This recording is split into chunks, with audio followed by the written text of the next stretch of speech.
Lo dijo en la primera hora. Muy bien, 7:17 en la mañana, gracias por la sintonía. Vamos a comenzar con la ronda de entrevistas. Bueno, ya tuvimos una entrevista anteriormente aquí en el estudio, la ronda de entrevistas aquí en la cabina.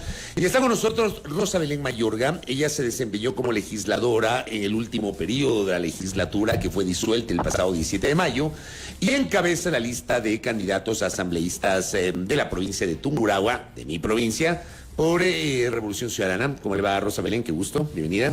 Qué gusto poder saludar con usted, Fabricio, Belkis. Gracias por el espacio y un saludo cordial a toda la gente que sigue ya a esta hora esta entrevista. Una de las cosas que analistas, líderes de opinión, etcétera, cuestionan es el hecho de que cómo es que aquellos legisladores que integraron la asamblea anterior, que fue una asamblea con unos números muy bajos, entre el 5 y 6% de calificación positiva, una asamblea marcada por la división, una asamblea marcada por legisladores que fueron destituidos, etcétera, y por algunos escándalos. ¿Cómo es que ahora pretenden volver a la Asamblea Nacional? Rosa Belén. Bueno, porque la generalización no necesariamente es una regla en la que todos estemos ahí, ¿no? A veces los malos comentarios, acciones, las cosas negativas que pueden pasar en una institución, además sumamente diversa, ¿no? En una función del Estado que además a veces es bastante, yo diría que incomprendida por el tipo de trabajo y por el tipo de competencias específicas que tenemos en la Asamblea Nacional, hace que absolutamente todos estemos metidos en el mismo saco y no tiene necesariamente que ser así. Hay quienes quizás más silenciosamente veníamos haciendo un trabajo de acuerdo a la agenda legislativa, incluso de fiscalización que nos habíamos planteado, y es un trabajo que creemos tiene que continuar. Y además de aquello, se tiene también el respaldo, la confianza de la ciudadanía, que no se perdió, especialmente cuando conocen de tu trabajo, pero además como organización política también hemos tenido esa confianza, ese respaldo para que quienes ya estuvimos en la Asamblea Nacional podamos continuar con nuestro trabajo, con la tarea que veníamos realizando, independientemente incluso sí, de una imagen tal vez muy baja, de una aceptación muy baja que tiene la Asamblea, pero insisto, yo creo que también eso es discutible, ¿no? Hasta dónde por mérito de la Asamblea Nacional y hasta dónde también porque más se posicionan las cosas negativas que las positivas, y yo creo que eso es parte del análisis. Partiendo de esta premisa de que la generalización no es la regla y dejando de lado un poco el papel o la actuación que tuvieron las diferentes bancadas en esta asamblea, yo quiero preguntarle puntualmente a usted, Rosa Belén Mayorga, ¿qué aportes hizo desde la legislatura en esos 2 primeros años que usted estuvo actuando en el Parlamento? Empecé con una reforma a la ley de trasplantes de órganos, por ejemplo, justamente porque personas con algún tipo de trasplantes se acercaron para manifestar su preocupación alrededor de la posibilidad, por ejemplo, de tener una identificación que les permita tener una atención un poco más oportuna en distintos servicios ciudadanos, pero también a la hora de la atención en su salud, entendiendo además su condición. Cuando tú ves a una persona con algún tipo de trasplante no necesariamente te das cuenta porque no es algo visible. Entonces, ¿qué tal si pueden tener algún tipo de reconocimiento desde ese sentido? Y ahí está una reforma que un poco lo que propone es aquello.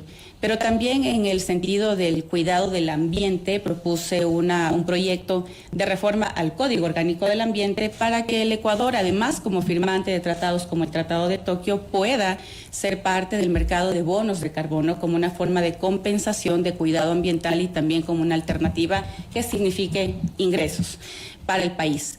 Ya de manera colectiva, como entre varios compañeros y compañeras de la bancada de la Revolución Ciudadana, propusimos un nuevo proyecto de ley sobre recursos hídricos, entendiendo, ¿no es cierto?, el dictamen de la Corte Constitucional respecto de la ley que todavía estaba en vigencia, que según varias organizaciones, al no haber contado con consulta prelegislativa, era necesario tener una nueva ley de recursos hídricos que nuevamente rescatara una autoridad única del agua, que fortalezca a las juntas para que quizás cuenten incluso con recursos y puedan estar mucho más fortalecidas a la hora de la protección, el cuidado de los recursos hídricos, de las fuentes de agua también, reconociendo también un manejo mixto entre público y comunitario de todo lo que significa las fuentes de agua, entendiendo la importancia que tiene esto como un derecho humano y que nuevamente volvamos a tener una gestión y un cuidado mucho mayor de todo lo que significa recursos hídricos. Y uno de los ejes principales, el eje mujeres.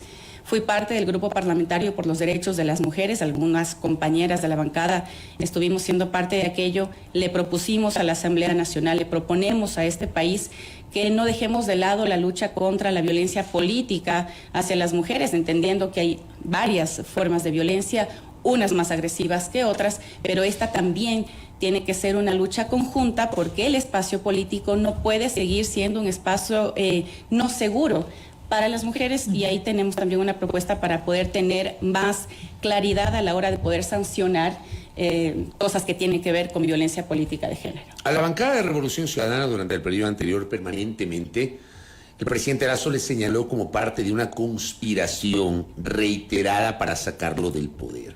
Que ustedes a lo largo de todo ese tiempo, los 2 años que estuvieron en la Asamblea, permanentemente buscaron sacar al presidente de la República. Ya con cabeza fría, luego de que han pasado algunos meses de la disolución de la Asamblea, ¿cómo asume usted esas críticas? Bueno, francamente pasa el tiempo y más convencidos estamos que muchas veces lo que hizo el presidente de la República es excusarse o justificar sus propios errores y su propia inoperancia y su propia ineptitud. ¿El plan de ustedes no era permanentemente tratar de buscar una vía para que Guillermo Lasso deje el poder? Bueno, recordemos cómo empezó la legislatura, ¿no? Recordemos que al inicio incluso ya se había tratado de establecer un acuerdo inicial de gobernabilidad en donde en apariencia y de palabras para afuera la bancada de la Revolución Ciudadana también estaba considerada, también estaba tomada en cuenta. A la hora del té y al finalizar el día quedamos afuera completamente, no por nosotros, sino porque así lo quiso el presidente de la República, la bancada de gobierno, alguna fracción del mismo Pachacuti, incluso de la propia ID. Nos dejaron fuera completamente de esa mayoría inicial muy pasajera que tuvo la Asamblea Nacional, y entendiendo además que el acuerdo, el diálogo, la conversación y el entendimiento son necesarios incluso hasta para la aprobación de leyes, pues es necesario que tengamos un diálogo que fue roto desde el inicio por parte del propio gobierno y de su bancada. Luego de eso tuvo que haber una reorganización interna de la Asamblea Nacional simplemente porque la agenda legislativa que incluso se quedó al inicio no caminaba. ¿Y quién estaba presidiendo la Asamblea Nacional? Alguien que todo el tiempo estuvo del lado del presidente de la República.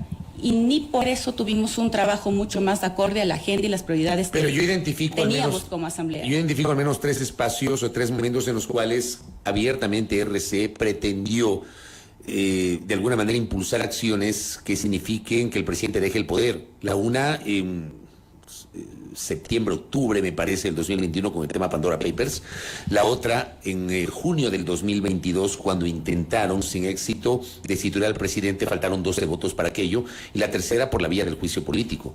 Estos 3 episodios que estoy señalando de alguna manera no configuran el hecho de que ustedes sí pretendieron que Guillermo Lasso deje el poder. Rosa Belén. Pandora Papers estaba dentro del control político, ¿no? Dentro del tema fiscalización, que además es una de las responsabilidades que la gente exige que cumplamos los asambleístas.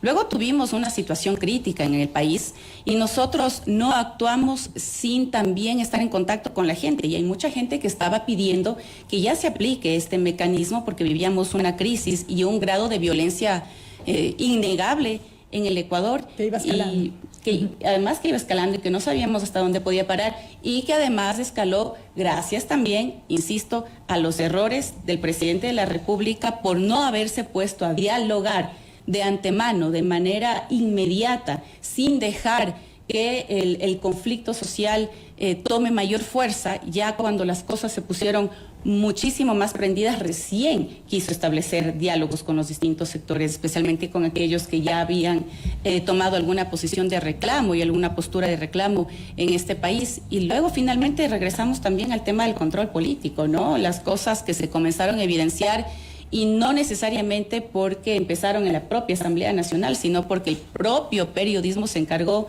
de sacar algunas cosas a la luz. Lo que hace la Asamblea Nacional es empezar un proceso de control político, y lo lamentable de todo esto, o no lamentable porque nosotros siempre habíamos sostenido, si es que es necesario que incluso se venga lo que conocemos como muerte cruzada, incluso siendo nosotros los primeros en dejar los cargos en la Asamblea Nacional, pero si eso le significa al país una salida ¿no? Anticipada a un abandono completo que sentimos por parte del gobierno nacional. Si eso le significa al país tener la oportunidad de cambiar autoridades como la posibilidad de una salida a la crisis que tenemos, pues siempre estuvimos de acuerdo.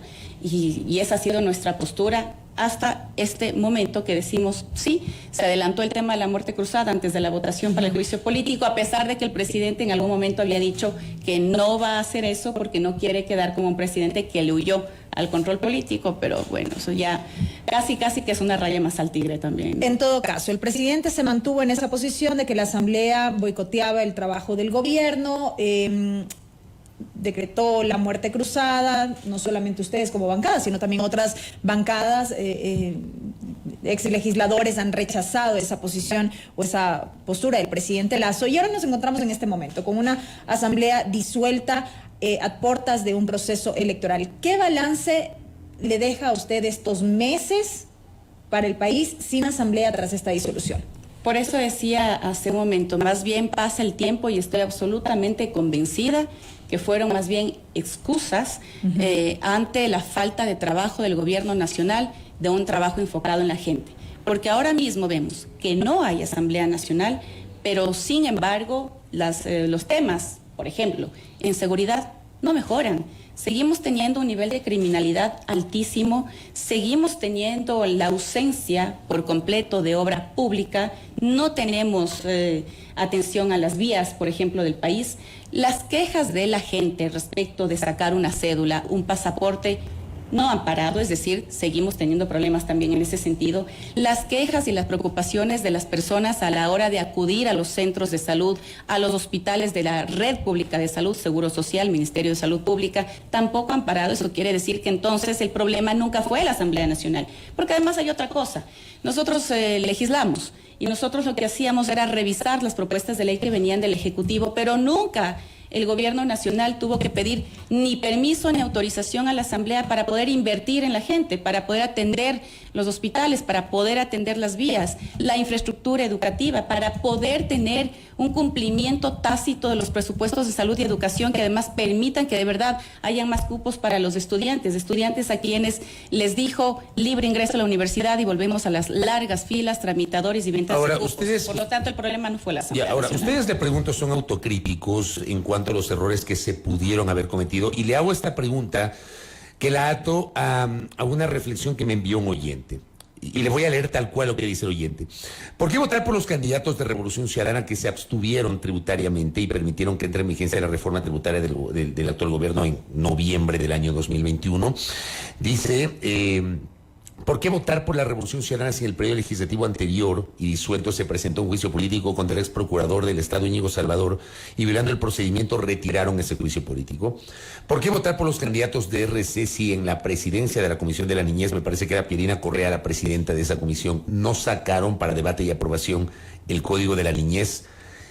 Y añade, ¿por qué votar por los candidatos de RC si solo censuraron a 4 de los 7 consejeros del Consejo de Participación Ciudadana y Control Social? Aquí hay 4 reflexiones en una que terminan generando una crítica respecto del papel de ustedes. Y me gustaría un criterio sobre eso, Rosa Belén. ¿Quiénes somos los candidatos y candidatas a la Asamblea Nacional que formamos parte de todo un proyecto de país, no solamente un proyecto político?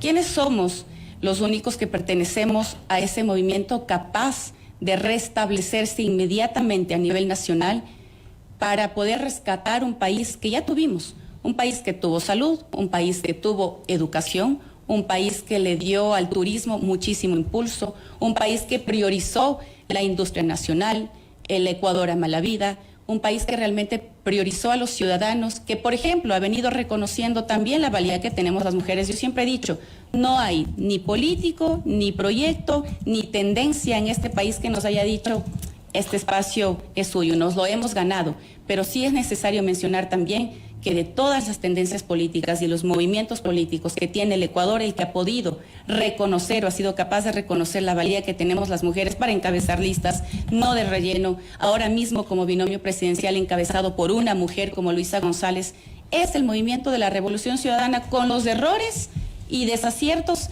que hayamos podido tener, que de hecho podemos tener, pero sin embargo, el único proyecto político que le dio dignidad, que le dio esperanza, que le dio ganas y posibilidades de regresar a muchos ecuatorianos que emigraron en las peores condiciones y vieron nuevamente posibilidades de desarrollo en este país. Vivíamos seguros, trabajábamos seguros, podíamos ir a estudiar y nuestros Pero sobre esto que le acabo de jóvenes referir, no necesariamente estaban siendo violentados. de esto que le todos acabo los de días. referir, no asume una autocrítica sobre La esta autocrítica reflexión. me parece que es absolutamente necesaria. Nosotros dimos las explicaciones del caso cada vez que sucedieron, por ejemplo, estas cosas que el oyente muy bien expone, pero insistimos, las cosas positivas que representan a la Revolución Ciudadana, el trabajo constante en territorio permanente de la Revolución Ciudadana, me parece que está por encima incluso de errores que se hayan podido cometer y está enlazado, conectado a una esperanza y añoranza además que tiene la gente y que lo sentimos ahora mismo en los recorridos que hacemos, creo yo, en todas las provincias, porque todos estamos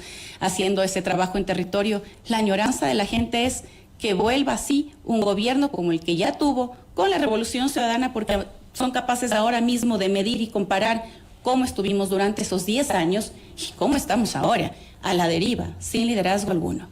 En las últimas horas ha trascendido una declaración de la candidata a la presidencia de la República por Revolución Ciudadana, Luisa González, quien ha retirado el respaldo a Jimena Morante, candidata asambleísta por Pastaza, por esta misma tienda política, y argumenta que Morante en su momento los tildó de corruptos y ladrones en años pasados. ¿Cuál es la postura en general de los candidatos, en su caso, respecto de este pronunciamiento?